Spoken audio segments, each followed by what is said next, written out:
Hey there, it's me, John Stamos, in partnership with Cologuard. And a little birdie told me you're over 45. Listen, that's not old, it's really not. But it's an important age. If you're at average risk, that's when you start screening for colon cancer. And look, it's okay to be nervous, but it's not okay to ignore your own health. It's time to see if the Cologuard test can be an option for you to get screened. All right, I'm glad we had this little chat. Listen, all you New Yorkers. Excuse me, taxi. Okay, man, we're looking around. This is the 77 WABC minicast. Sunday morning. And with us this morning is John Solomon of JustTheNews.com, and he's got some breaking news. And John, I mean, there's a lot of revelations coming out, a lot of truth coming out. What the heck is going on?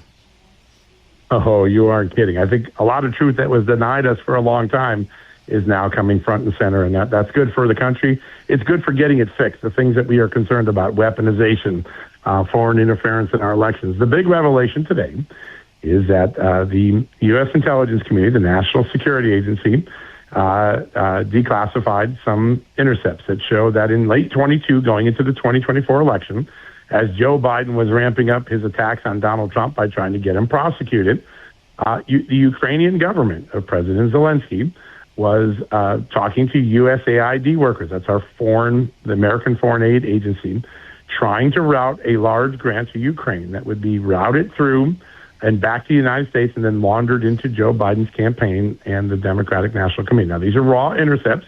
They're of government officials that we monitor all the time inside the Ukrainian government. Sadly, even though it was an explosive revelation, it never got investigated at the time. But now Tulsi Gabbard has found out about these from a whistleblower. The initial intercepts have been declassified. We've put them up for everybody to see. And there's now a full-scale investigation, beginning with asking USAID under Donald Trump to go back and see if they can find the emails and the grant, and did it happen?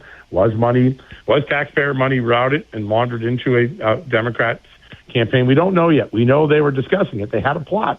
It was a fully formed plot, a lot of detail to it. It's going to be this amount of money, this type of grant.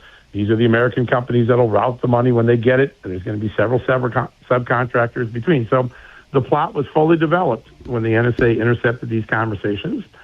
But we don't know if it actually came to fruition, and that's where Tulsi Gabbard now is starting an investigation. I think that's the biggest and latest of a large series of declassifications recently that are giving us some sign of what's going on in the intelligence community. Some examples of turning the other way when a Democrat is accused of wrongdoing. Some examples of ignoring threats to our election system, like the Chinese hacking into certain voter registration databases in states.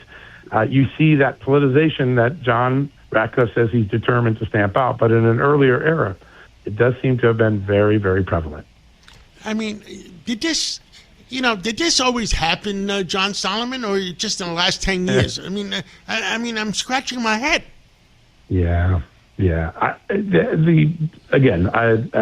never would have imagined 12 years ago that you and I would ever have a conversation like Russia collusion, or a Ukraine intercept of a foreign power working with taxpayer workers to maybe put the thumb on the scale of an election. But what we've been through in the last 10 years seems to have exposed a cancer. Somewhere, it appears in the Obama timeframe, the intelligence community got stacked with partisans, not career intelligence people that just wanted to protect the country, but people who might use the tools of the intelligence community to further their political ideology or their party's interests. And I think that once those people got embedded, it set in motion a 10 to 12-year run of things that we're now seeing. Prosecutors spying on Congress. I mean, that's not even in doubt anymore after the Ron Johnson, Chuck Grassley documents last week. 14 members of Congress were being spied on. President Trump's chief of staff and his FBI director were being monitored by the FBI and their phone records taken. It looks like the worst moments of Watergate became not an abnormality, but a normality inside these agencies. And I think until, Reagan used to say, personnel is policy. Until these agencies are cleared of people who think that putting party before country is a good thing, we're going to have more of this. And until the people who did this are punished, there's no deterrence. And so I think the challenge for Donald Trump, you got to get some people punished. That seems to be underway in Florida now. And you've got to root out the people that did this, expose what they did, get right with it, and then create a new system for the future. Getting right this week, something very important happened. The U.S. government settled with retired General Mike Flynn, gave him $1.25 million, and acknowledged that when he was pursued under Russia collusion, it was a political prosecution, not a criminal prosecution. Those are little things, but they send big messages to the American people that we're starting to fix the system.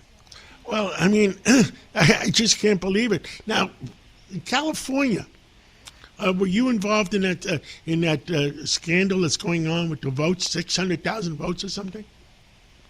I haven't been able to dig all the way into that yet. I mean, I'm aware of the allegation.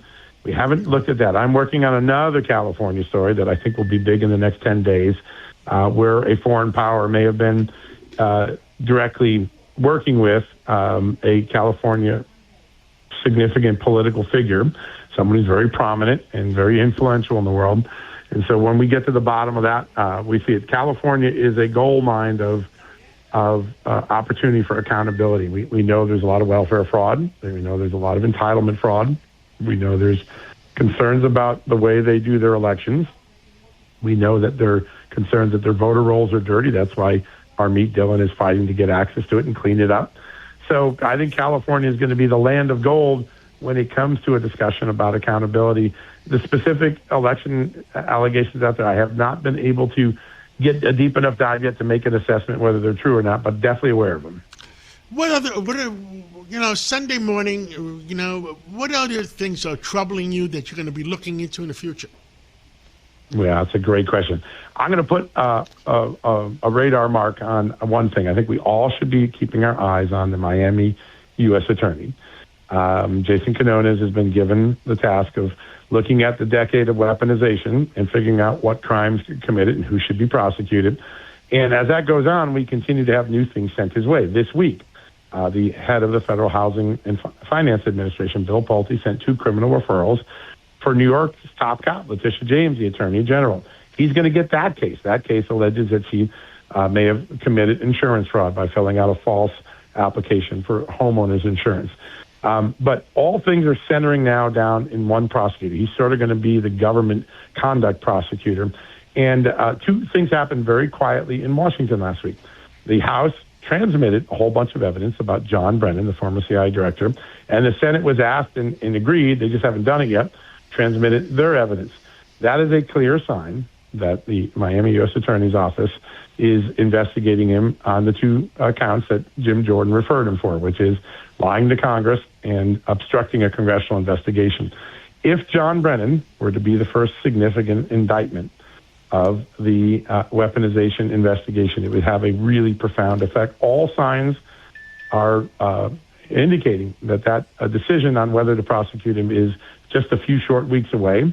And I think that will be the moment where people who want accountability are going to have a moment of catharsis. And those who are trying to keep this covered up or think that it's a political retribution campaign, they're going to be pretty upset on the left when they see this. But I think that if I were going to put a circle on the map for anyone right now, it's Miami. I think that is the place where weaponization and criminality will be decided.